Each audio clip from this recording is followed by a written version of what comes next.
필라델피아에 가면 스쿨킬이라는 그 강이 있다고 그래요. 저는 사실 안 가봤습니다.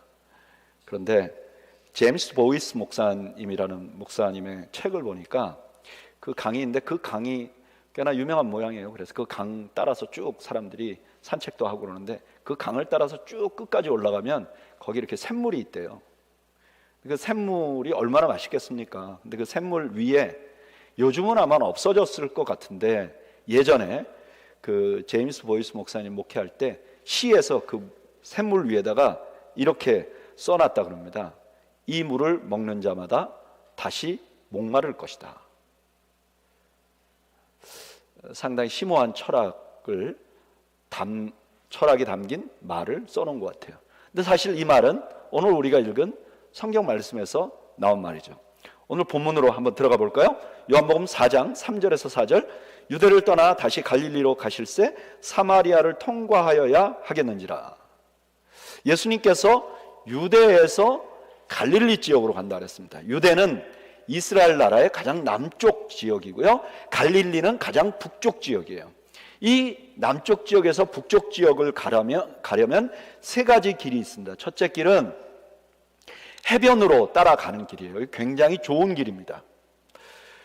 그런데 사실 좀 멀리 돌아가야 해요. 그리고 또 하나의 길은 직선으로 올라가는 것입니다. 이 유대에서 갈릴리까지. 그런데 가운데 사마리아 동네가 있어요. 근데 이 사마리아 동네를 통과해서 가는 길이 하나 있고, 그 다음에 세 번째는 요단강을 건너는 거예요. 그래서 산길로 가는 거죠. 이 길은 해변길보다는 좀 가깝지만 길이 좀 험하고 요단강을 건너야 하는 불편이 있어요. 그런데 예수님 당시에 많은 유대인들은 해변길보다는 요단강을 건너는 길을 택해서 갈릴리로 갔어요. 왜 이분들이 중간을 거쳐서 직선으로 갈 수 있는 사마리아를 통과하는 길을 안 갔을까? 이유는 사마리아 사람들하고, 사마리아 그 동네 사람들하고 유다 지역에 사는 사람들하고 사이가 굉장히 나빴어요. 왜 나빴는가?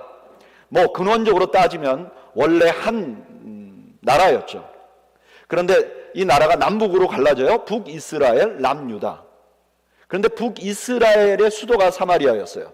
그래서 우리나라의 동서 갈등 혹은 남북 갈등이 있듯이 여기도 남과 북이 좀 갈등이 있었어요. 근데 이 정도까지는 괜찮았는데 북이스라엘이 결국은 아시리아라는 국가에 멸망을 하게 됩니다. 근데 이 아시리아는 고대 아주 잔혹한 민족 중에 하나고, 만약에 자기들이 정복한 나라들에게는 아주 잔혹하게 복수를 했던 나라였습니다. 그래서 이 아시리아가 주로 쓰는 방법이 자기들이 정복한 나라의 사람들을 다 죽이는 거예요. 몇 명만 남겨놓고 거기다 남겨줬습니다. 그리고 그러면 땅이 빌 거 아니에요. 많이 죽였으니까. 그러면 다른 민족을 거기다 이주를 시켜요. 그래서 함께 살도록 합니다. 요즘은 이런 말을 인종 청소라고 그러죠. 아주 종족을 없애버리는 거예요. 북이스라엘에도 이분들이 그렇게 했어요.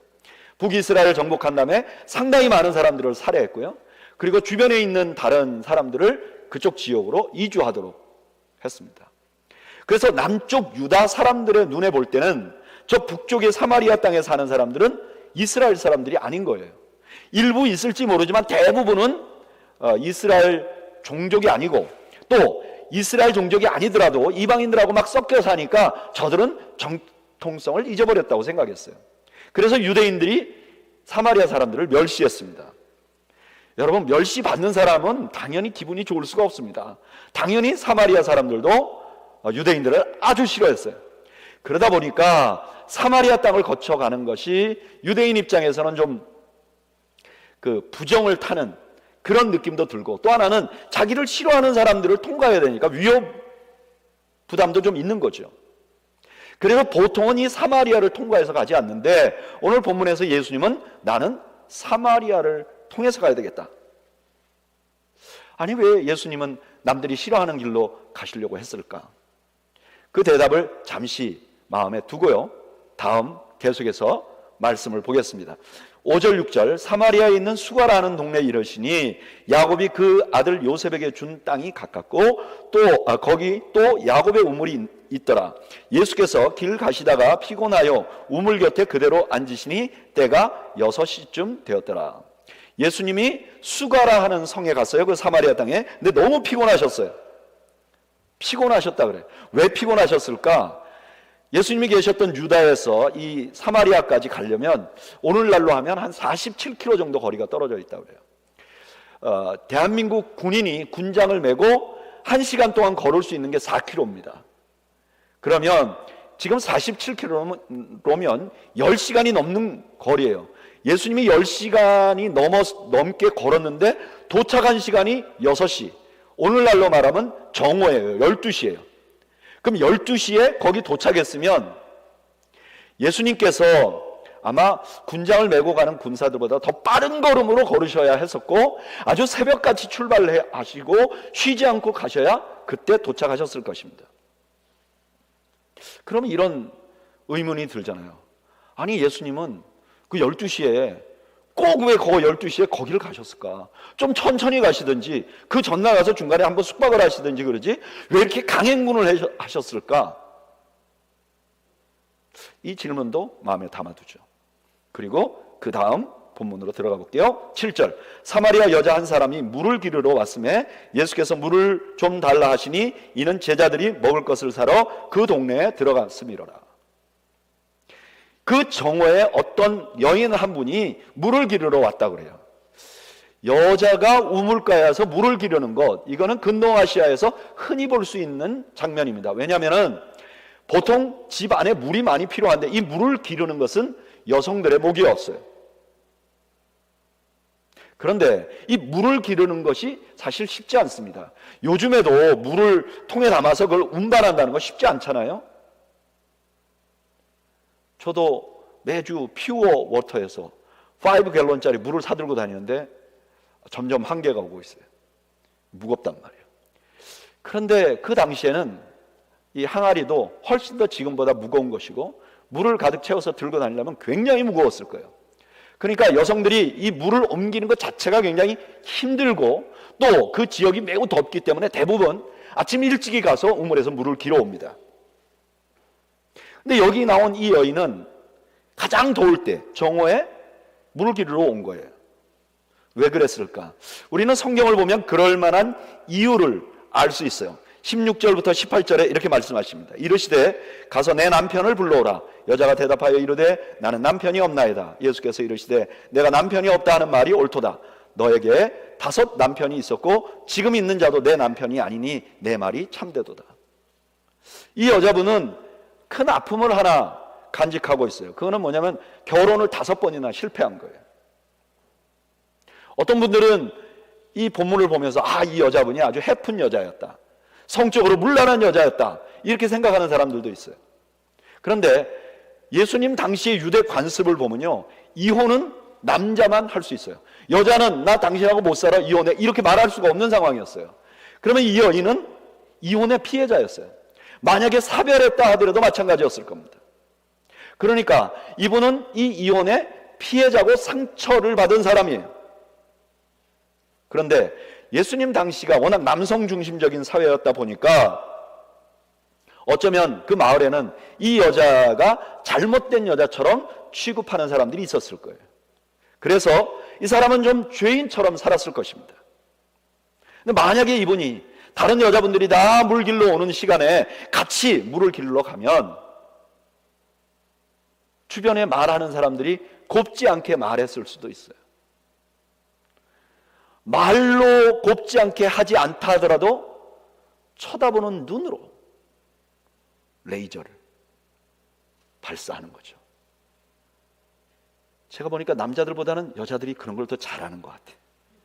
레이저. 그런 게 너무너무 불편했을 거예요. 다 알잖아요. 그러니까 물 길러 가기 싫었을 거예요. 물 안 길러 갔으면 좋겠다. 동네 분들 안 만났으면 좋겠다. 그런데 이 물은 생존을 위해서 꼭 필요한 것이었습니다. 물이 없으면 목말라서 죽게 됩니다. 그러니까 이 여인은 이 목마름이 이 여인을 정오의 우물가로 오게 만든 것이에요. 그런데 정오의 우물가로 물을 길러오는 이 여인의 모습이 가만히 보면 이 여인의 현재 상황과도 매우 닮았어요. 요즘도 그런 면이 있지만 과거에, 특별히 예수님 당시에는 여성이 혼자서 남성 없이 사회생활을 하는 건 굉장히 어려웠습니다.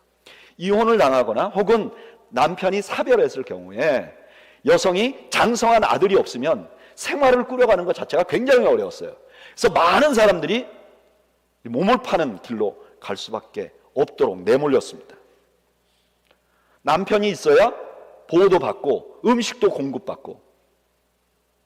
그래서 이 여인은 처음, 두 번째, 세 번째, 네 번째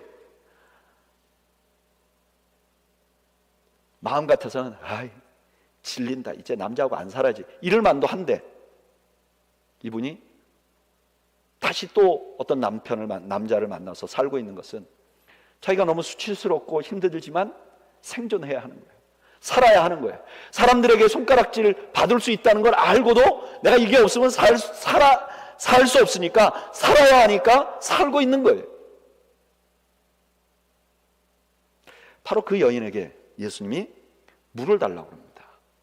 이거는 매우 일상적이지 않는 일이에요. 왜냐하면 유대인 남자가 사마리아인 여자에게 물 달라고 하는 거, 이거 굉장히 일상적이지 않았습니다. 그래서 요한복음 4장 9절에 보면 이 여인이 당신 유대인인데 왜 예수님 나에게 물 달라고 합니까? 이렇게 말해요. 그런데 예수님께서 이 질문을 하는 여인에게 왜 예수님이 이 여인에게 물 달라고 하셨는지 그 이유를 설명합니다. 그게 10절에서 14절이에요.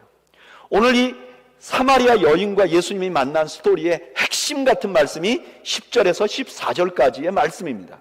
우리 한번 읽어보겠습니다. 다 같이 한 목소리로 읽어보죠. 시작. 예수께서 대답하여 이르시되 내가 만일 하나님의 선물과 또 내게 물 좀 달라 하는 이가 누구인지 줄 알았더라면 내가 그에게 구하였을 것이요 그가 생수를 내게 주었으리라. 여자가 이르되 주여 물기를 그릇도 없고 이 우물은 깊은데 어디서 당신이 그 생수를 얻겠사옵나이까. 우리 조상 야곱이 이 우물을 우리에게 주셨고 또 여기서 자기와 자기 아들들과 짐승이 다 마셨는데 당신이 야곱보다 더 크니까. 예수께서 대답하여 이르시되 이 물을 마시는 자마다 다시 목마르려니와 내가 주는 물을 마시는 자는 영원히 목마르지 아니하리니 내가 주는 물은 그 속에서 영생하도록 솟아나는 샘물이 되리라. 아멘. 지금 오늘 본문에서 예수님께서 이 질문을 하신 이유가 이 여인에게 세 가지를 알려주려고 해요. 그렇게 말씀하시는 거예요. 그 세 가지가 뭐냐? 첫째는 지금 예수님은 이 야곱의 우물의 정체를 밝힙니다. 예수님께서 이렇게 말씀하세요. 이 물을 마셔도 다시 목마르게 될 것이다. 이 말의 의미는 이런 거죠. 이 물 정말 필요한 거야. 너가 이 물이 필요하다는 건 난 인정해. 그런데 이 물이 너의 목마름을 근원적으로 해결할 해결책은 아니야. 그 증거가 어디 있느냐? 그 다음에 마시고 나면 조금 있으면 또 목마르게 되기 때문이야.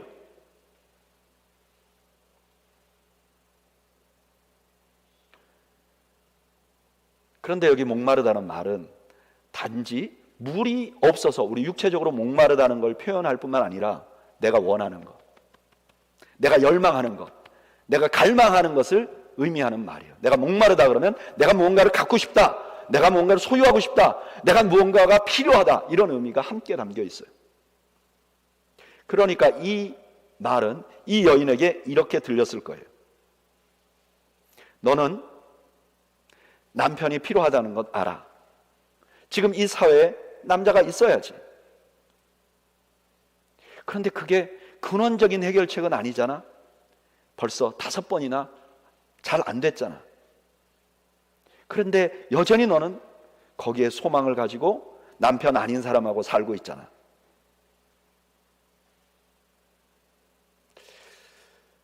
이 말은 그 여인에게뿐만 아니라 오늘날 무언가를 갈망하며 사는 우리 모두에게도 너무나 중요한 말씀입니다. 여러분, 오늘 우리는 상당히 다양한 것들을 필요로 합니다. 목말라 해요. 어떤 분들에겐 그게 돈일 수 있고요. 어떤 분들에겐 그것이 꿈일 수도 있고, 어떤 분들에겐 그것이 성취일 수 있습니다. 우리 주님은 그런 것이 우리에게 필요하다는 것을 부정하지 않습니다. 여러분, 우리 주님은 우리에게 돈이 필요한 것을 참 잘 아십니다. 돈이 필요하죠. 그것이 갖고 싶죠. 그것을 더 소유하고 싶죠. 저희 어머니는 제가 어렸을 때 엄마 나 돈 좀 줘. 그러면 우리 어머니가 먹고 죽으려고 그래도 돈이 없다. 그리고 다음에 이어지는 말씀이 엄마는 돈에 벼락 맞아 죽어봤으면 좋겠다.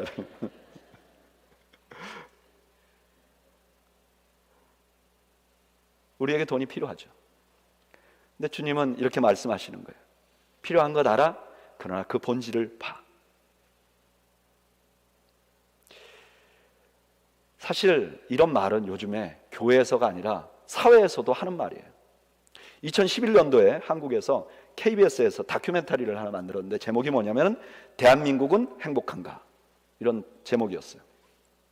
그런데 그 다큐멘터리 중에 2010년도에 서울시와 염유식이라는 교수님과 협동해서 연구 결과를 발표해요. 그 결과에 의하면 한국 사람이 10년에 월 수입이 400만 원대 후반이 되면 그 후반을 지나면 돈의 증가와 행복의 증가가 비례하지 않는다는 거예요. 다시 말하면 돈이 집에 100만 원, 200만 원, 300만 원 있을 때는 돈이 올라가면서 그 가정의 행복도가 쫙쫙쫙쫙 같이 올라간다는 거예요. 근데 480만 원 정도를 지나면 그 다음부터는 돈이 많아져도 행복도가 막 올라가지 않는다는 거예요.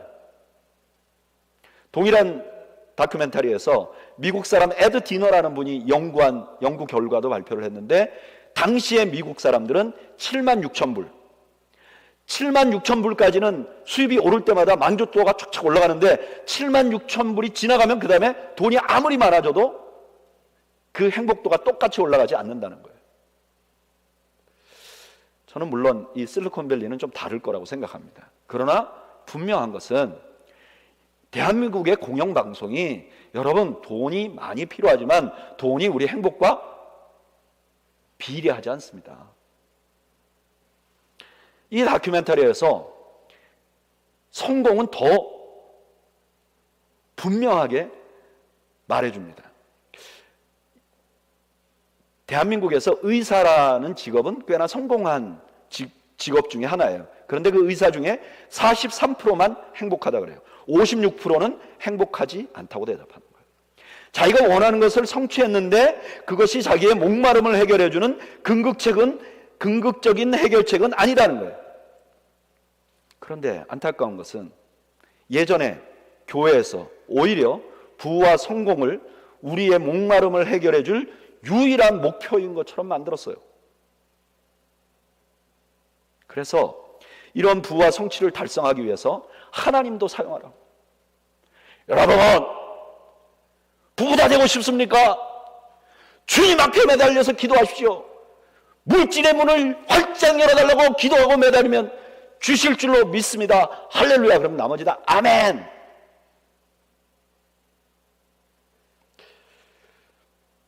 심지어 부자가 되거나 내가 원하는 걸 성취하지 못하면 하나님께 사랑을 받지 못한 사인으로, 반대로 부자가 되거나 내가 원하는 걸 성취하면 하나님께 사랑받는 사인으로 받아들이라고 가르쳤어요. 세상도 우리가 추구하는 것이 궁극적인 인생의 해결책이 아니라는 것을 말하는데 교회가 그것이 궁극적인 해결책인 것처럼 착각하게 만들었던 거죠. 여러분, 경제적 자유를 위해서 열심히 일하십시오. 저축도 하시고 투자도 하십시오. 내가 성취하기를 원하는 목표를 설정하고 최선을 다하십시오. 그러나 그것의 본질을 잊지 말아야 합니다. 그것은 나에게 일시적인 만족을 주는 것이고 궁극적인 목마름을 해결해 주는 것은 아닙니다. 두 번째로 예수님이 여기서 자신의 정체를 밝힙니다. 우물의 정체를 밝혀놓고 나서 자신의 정체를 밝혀요. 예수님은 자신을 이렇게 소개합니다. 나는 영원히 목마르지 아니할 생수를 주는 사람이다.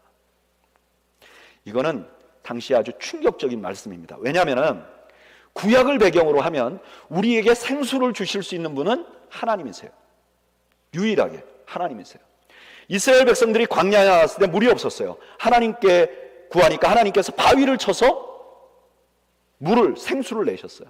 그 이후로부터 이스라엘 백성들에게 하나님은 어떤 분이냐? 생수의 근원이고 우리에게 생수를 주실 수 있는 분이라고 믿었어요. 그래서 예레미야 선지자는 예레미야 선지자에게 하나님께서는 하나님을 떠난 백성들에게 이렇게 말해요. 예레미야서 2장 13절, 내 백성이 두 가지 악을 행하였으니 곧 그들이 생수의 근원되는 나를 버린 것과. 내가 누구냐? 생수의 근원인데 나를 버렸어. 이렇게 말씀하시는 거예요. 그리고 우리 하나님께서 이미 죄악으로 떠난 하나님의 백성들을 자기에게 다시 돌아오라고 청할 때도 이렇게 말했어요. 이사야 55장 1절, 오라 너희 목마른 자들아 물로 나오라. 너희 목마르냐? 그러면 나에게 오라. 이렇게 하나님께서 생수를 주시는 분이시기 때문에 그 하나님을 진짜 만난 사람들은 목마르지 않았어요. 뭔가 갈망이, 내가 세상 것을 갖고자 하는 갈망이 없어지고 하나님 한 분으로 만족하게 돼요. 이 고백을 한 사람이 시편 17편 15절에 이렇게 말해요. 나는 의로운 중에 주의 얼굴을 배우리니 깰 때에 주의 형상으로 만족하리이다. 하나님을 알면 목마름이 없어지고 대신 만족이 생긴다는 거예요. 근데 주님께서 지금 그 일을 자신이 하겠다는 거예요. 이건 무슨 뜻이죠? 내가 하나님이고 야곱의 샘물이 아니라 예수님 자신이 참된 만족을 우리에게 주시는 분이라고 선언하시는 거예요. 여러분, 예수님은요 우리에게 참된 만족을 주시는 분이십니다. 여러분 믿으십니까? 누구든지 예수님을 제대로 만나면 물질의 유무와 상관없이 만족을 경험할 수 있어요. 이 여인이 그랬습니다.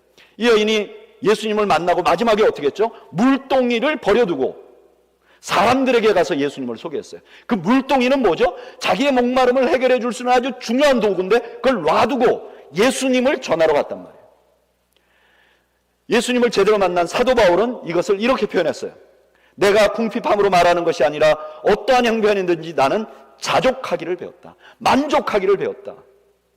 예수님을 만난 사람들은 내 지금 삶의 현장에서 일어나는 무언가를 얻었다 혹은 잃었다 때문에 만족이 생겼다 없어졌다 하지 않는다는 거예요. 이거는 성경에 나오는 사람들만 경험하는 것이 아닙니다. 제가 예전에 버지니아에서 이제 부목사로 사역할 때 당시 담임 목사님이 설교하시면서 이런 얘기를 하셨어요. 그 목사님이 오래전에 그 청소년을 지도하는 청소년 전도사님으로 사역을 할 때 일이었다 그래요. 자기가 본인이 사역하는 교회에 샘이라는 학생이 있었대요. 근데 이 샘은 지능은 괜찮은 정상인데 이 말이 굉장히 좀 어눌하고 말을 잘 못하고 그 다음에 이 몸도 좀 정상적으로 움직이지 못했대요. 자기가 원하는 대로 움직이지 못했대요. 아마 지금 생각해보면 뇌성마비 환자가 아니었나 그런 생각이 들어요.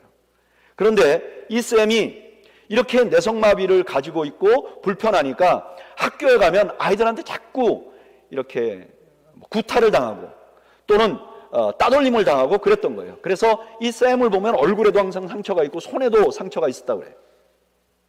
그런데 이 아이가 교회를 나오게 됐는데 이 아이가 교회를 나오고 나서 너무 교회를 좋아하는 거예요. 그래서 금요일 날 청소년 집회를 하는데 이 아이가 학교 끝나면 제일 빨리 교회로 온다는 거예요. 그래서 이 불편한 몸으로 중고등부 아이들 그 금요 모임을 하도록 의자를 깔았다는 거예요. 그래서 김용호 목사님이 보기에 이거 너무 안타깝잖아요. 아이가 지금 아직 몸이 성하지 않는데 얘가 이렇게 하는 게 좀 보기가 안타까워서 하지 말라고 몇 번을 알렸는데 얘가 그걸 하는 걸 너무 좋아하는 거예요. 그러니까 그냥 놔뒀대요. 근데 어느 날 이 중고등부 아이들 유스그룹을 데리고 리트릿을 갔다고 합니다. 수련회를. 여러분들 혹시 여러분들이 어린 시절에 수련회를 가보셨으면 알겠지만 이 한국이나 미국이나 이 수련회는요 굉장히 경쟁적인 부분이 있습니다. 그래서 가서 뭐 게임을 해도 이겨야 하고, 그다음 밥을 먹을 때도 빨리 줄 서야 먹을 수 있고, 뭐 성경 암송도 잘해야 되고, 뭐 그런 게 있잖아요. 그렇다 보니까 이 아이들이 전부 다 쌤하고 같은 조가 되기를 싫어하는 거예요. 뿐만 아니라 얘가 말이 어눌하니까 애들이 점점 자꾸 피하는 거예요. 그러니까 보기에 쌤은 항상 외톨이였어요. 생각해 보세요.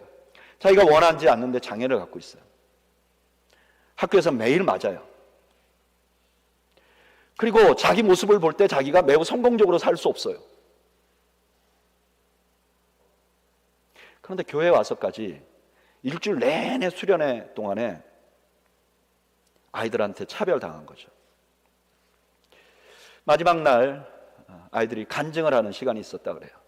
그래서 몇 명 아이들이 나와서 한 명 한 명 간증을 했는데, 마지막에 쌤이 자기가 간증을 하겠다고 손을 들더랍니다. 그러니까 전도사님이, 그 목사님이 너무 놀란 거예요. 왜냐면 얘가 말을 잘 못하잖아요.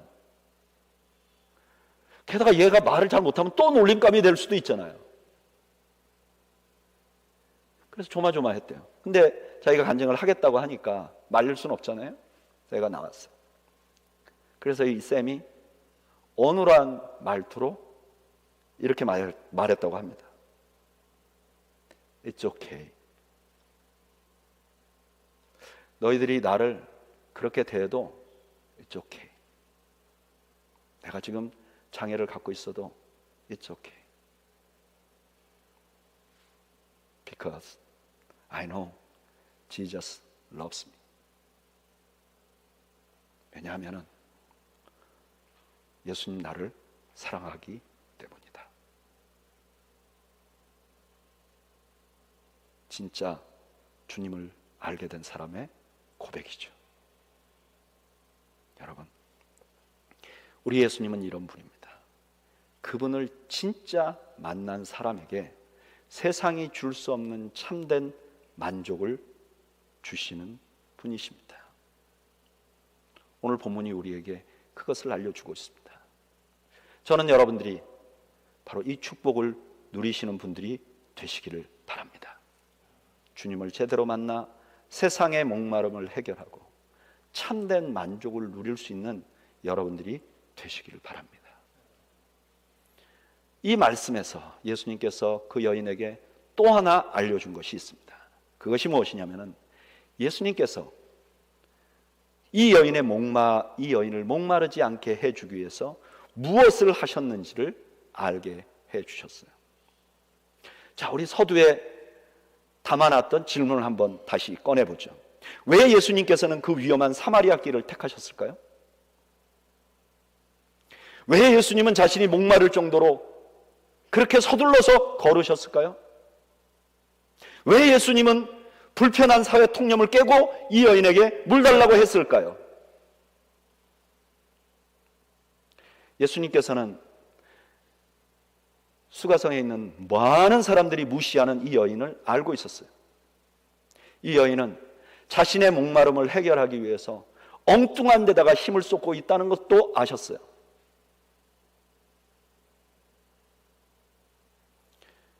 이 여인이 엉뚱한 데 목마름을 해결하려고 힘쓰는 것을 알려주고, 이 여인에게 진정한 만족을 주시기 위해 위험을 감수하시고 서두르시고 예수님께서 목마르시게 된 것입니다. 한마디로 말하면 이 여인의 목마름을 해결해 주기 위하여 예수님이 목마르게 되신 거예요. 이렇게 이 본문이 보이면 우리는 또 하나의 중요한 말씀을 열 수 있습니다. 요한복음에 보면 예수님께서 또 한 번 스스로 목마르다 하신 기록이 있습니다. 요한복음 19장 28절, 그 후에 예수께서 모든 일이 이미 이루어진 줄 아시고 성경을 응하게 하려 하사 이르되 내가 목마르다. 십자가에서 예수님께서 목마르다 하셨어요. 그런데 그 예수님이 십자가에 달린 그 시간을 누가는 이렇게 기록합니다. 누가복음 23장 44절에 때가 제6시, 똑같은 시간에 예수님은 목마르다 하신 것이죠. 우리는 여기서 주님께서 왜 목마르다 하셨는지 알 수 있습니다. 예수님은 십자가에 달리심으로 우리의 죄를 사하셨어요. 그래서 우리가 지옥 가지 않도록 해주셨습니다. 그런데 그와 더불어 예수님께서 십자가에 달리심으로 우리의 죄악을 용서하심으로 우리의 정과 욕심으로 헛된 것을 추구하며 목말라 하는 인생에게 영원히 목마르지 아니한 샘물을 주시고 계시다는 것을 알려주기 위함이죠. 그러면 어떻게 예수님의 십자가가 영원한 갈증을 해소할 수 있고 자족하게 해줄 수 있는가? 이유는 우리의 목마름, 우리의 원하는 바는 모두가 정욕과 탐심 때문입니다. 정욕과 탐심이 우리를 끊임없이 목마르게 하는 것입니다. 우리 집에 뭐가 없어서 문제가 아니라 내 안에 그것을 갖고 싶은 욕구가 나를 목마르게 하는 것입니다. 그런데 그 정욕과 탐심의 배경은 죄입니다. 정욕과 탐심은 죄를 배경으로 힘을 내고 있습니다. 그런데 십자가는 그 정욕과 탐심의 근원이 되는 죄를 해결해 버렸어요. 그러니까 당연히 정욕과 탐심이 힘을 잃게 되는 거예요. 이것을 사도 바울은 이렇게 표현했습니다. 여러분 성경을 다 찾아보십시오. 갈라디아서 5장 24절. 성경 구절 써져 있지 않습니다. 찾으셔야 합니다. 갈라디아서 5장 24절.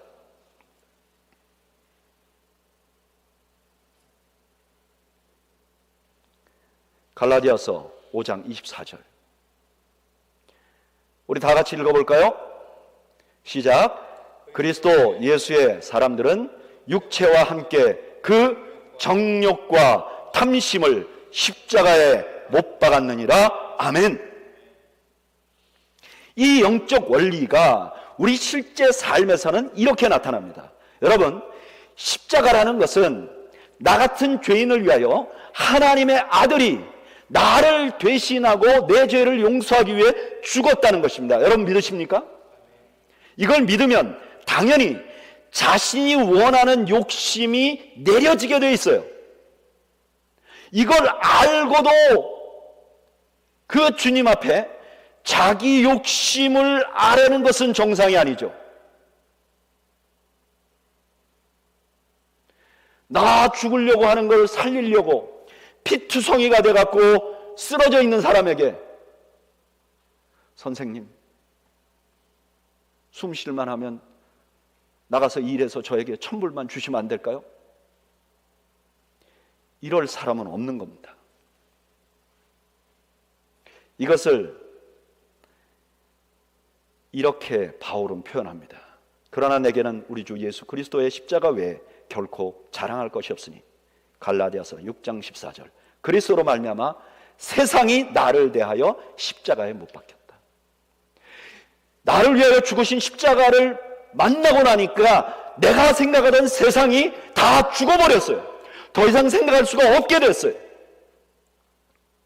그리고 나니까 내가 원하는 것이 나를 주관하는 게 아니라 나를 위하여 죽으신 그 주님이 무엇을 원하는지가 궁금해집니다. 나의 갈증이 없어지고 주님의 갈증이 궁금해지고 주님의 갈증이 나의 갈증이 되는 것입니다. 이것을 사도 바울은 너무나 유명한 말씀 갈라디아서 2장 10절, 내가 그리스도와 함께 십자가에 못 박혔나니 그런즉 이제는 내가 사는 것이 아니라 내 안에 그리스도께서 사시는 것이라. 그리고 그 다음엔 그 주님을 높이고 싶어지는 것입니다. 이 여인이 물동이를 버려두고 나가서 내가 오늘 그리스도를 만났다 라고 말한 것처럼 말이죠. 여러분, 십자가 없이 우리는 세상에 대한 목마름을 해결할 수 없습니다. 세상의 다큐멘터리는 우리가 추구하는 것의 근본을 보여줄 수는 있습니다. 방송을 하면 그걸 보고 아하, 그렇구나. 그러나 그로부터 내가 목마르지 않게는 만들어줄 수 없습니다. 돈을 향한, 성취를 향해서 목매인 사람들을 고칠 수 없습니다. 고칠 방법은 오직 예수 그리스도의 십자가밖에 없는 줄로 믿습니다. 그럼 여기 이런 질문이 생깁니다. 목사님, 저는 예수님도 믿습니다. 십자가의 예수님이 나를 위하여 죽어주셨다는 것도 믿습니다. 근데 저는 여전히 갈망이 있습니다. 뭔가 얻으려고 합니다. 거기에 목숨을 걸고 있습니다. 이게 안 되면 정말 주님이고 신앙이고 다 너무 힘듭니다. 왜 그렇죠? 나는 분명히 믿는데. 왜냐하면 우리가 예수 그리스도의 십자가를 구원받는 데만 사용하고 묻어놨기 때문입니다. 심지어 교회 다니는 사람들도 모여서 이야기하며 예수 그리스도의 십자가를 얘기하지 않습니다. 목사님도 마찬가지입니다. 십자가를 얘기하면 뭐 그 기본적인 거를 얘기하나 이런 사람들이 많습니다. 십자가 없이 신앙생활 하니까 나는 이미 십자가로 인해서 죄와 정과 욕심이 다 못 박혔는데도 이미 못 박힌 것을 자꾸 잊어버리는 것입니다. 그리고 예전처럼 그 정과 욕심에 이끌려서 자꾸 무언가 갈망하며 허영심을 따라서, 욕심을 따라서 목말라 하며 살아가는 것입니다. 사랑하는 여러분, 십자가는 우리를 구원했습니다. 뿐만 아니라 우리를 헛된 것에 갈망하며 살지 않도록 만들어주는 하나님의 축복입니다. 그래서 우리는 최선을 다해서 살아야 합니다. 돈을 벌기 위해, 내가 원하는 것을 성취하기에 열심히 살아야 합니다. 그러나 이렇게 살면서 나를 위해 죽으신 예수 그리스도의 십자가를 지속적으로 묵상해야 합니다. 둘 중에 하나라도 없으면 안 되는 것입니다. 주님과 더 가까이 교제해야 됩니다. 그러면 성령님께서 우리의 삶에 내가 십자가의 삶을 살 수 있도록 목마름으로부터 자유하도록 도와주실 것입니다. 우리는 할 수 없습니다. 성령님께서 우리 안에서 그 십자가의 말씀으로 나를 감동시키시고 변화시켜 주실 줄 믿습니다. 오늘 예배 나오신 여러분, 저는 여러분들이 바로 이 은혜를 누리시는 축복이 있으시기를 주님의 이름으로 축복합니다.